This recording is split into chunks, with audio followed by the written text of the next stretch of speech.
Ale hlavně ne u Nelinky v postýlce.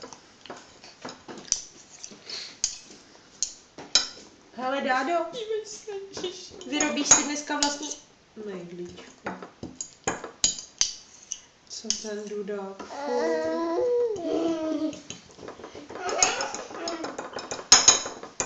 Tak tohle by si mohla zvládnout.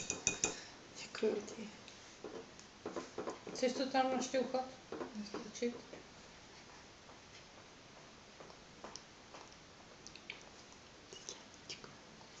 To je dobrota.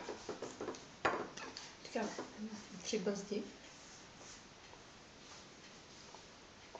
To já jí to neudělám prostě, já nejsem taková potvůr. Bába je ne potvora. Bába chtěla, to tam bylo Vidět, jak jí to chutná, no. viď? Ty chceš ještě, tak si na to sáhni.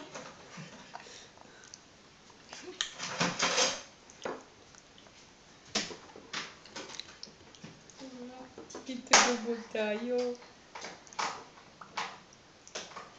Vem si pusínko, no.